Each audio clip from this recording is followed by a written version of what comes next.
नमस्कार विद्यार्थी मित्रांनो, स्वागत आहे रँक कोर्स बायोलॉजी या प्लॅटफॉर्मवरती आणि इथे आपण नीट प्रिपरेशन हे मराठी माध्यमातून करत आहोत। त्याचबरोबर 11वी बायोलॉजी 12वी biology NCERT line to line Marathi माध्यमातून इथे आपण शिकत असतो।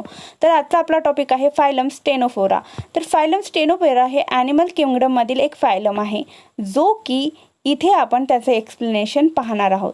Ctenophora commonly known as sea walnut और कोम जेलीज। तर याला कॉमनली म्हणजे जनरली म्हणतात की सी वॉलनट। हे कसे आहेत, सीचे वॉलनट आहेत आणि याला कॉम जेलीज असे म्हणतात।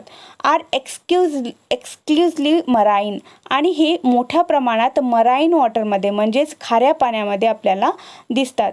रेडिली सिमेट्रिकल आणि याची जी सिमेट्री आहे ते रेडिली सिमेट्रिकल आहे। रेडिली सिमेट्रिकल म्हणजे काय, जेव्हा आपण याची बॉडी डिवाइड करतो इमॅजिनरी लाईनने, तर कोणत्याही पद्धतीने तुम्ही जर बॉडी डिवाइड केली तर सगळे जे याचे भाग पडणार आहेत ते कसे होणार आहेत, समान भाग पडणार आहेत, म्हणजेच रॅडियल सिमेट्री बॉडी शो करते।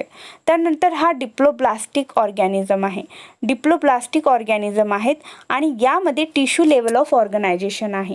या अगोदर आपण स्पॉन्जेस पाहिलेलं आहे ते कसं आहे, तर ते सेल्युलर लेवल ऑफ ऑर्गनायझेशन होतं, पण स्टेनोफोरामध्ये टिश्यू लेवल ऑफ ऑर्गनायझेशन आहे। The body bears 8 external rows of ciliated comb plate आणि इथे सांगितलेलं गेलेलं आहे जे स्टेनोफोरामधील जे ॲनिमल्स आहेत त्यांच्या बॉडीवरती जे 8 external rows of ciliated comb plates आहेत ते फॉर्म केलेले आहेत आणि या कोम प्लेटने ते काय करतात, तर लोकोमोशन करतात, म्हणजेच एका ठिकाणाहून दुसऱ्या ठिकाणी ते जात असतात।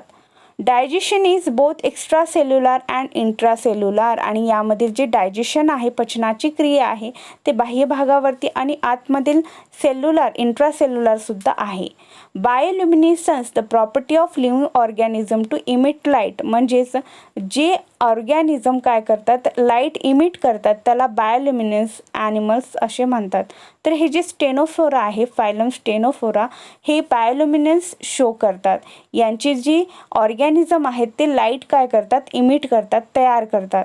वेल mark in ctenophore sexes are not separate आणि मी तुम्हाला या अगोदर जे आपण व्हिडिओ लेक्चर पाहिलं होतं, आपण जे व्हिडिओ लेक्चर तुम्ही पाहिलं नसेल तर ते अगोदर पाहून घ्या। त्यामध्ये आपण सेक्सेस आर नॉट सेपरेट, त्याला एक बायोलॉजिकल टर्म आहे, सायंटिफिक टर्म आहे, त्याला काय म्हणतात, तर सेक्सेस आर नॉट सेपरेट म्हणजे कसे आहेत, ते एकत्र आहेत, मेल फिमेल हे एकाच इंडिव्हिज्युअलमध्ये आहेत, तर त्याला काय म्हणायचं, हर्मॅफ्रोडाइट म्हणायचं। ठीक आहे।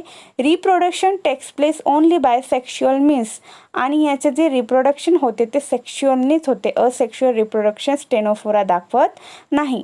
Fertilisation is external with indirect development आणि फर्टिलायझेशन हे यांचं एक्सटर्नल आहे। आत्तापर्यंत आपण इंटरनल फर्टिलायझेशनबद्दल बोललेलो होतो, पण फायलम स्टेनोफोरामध्ये जे फर्टिलायझेशन आहे ते एक्सटर्नल आहे आणि विथ इनडायरेक्टली।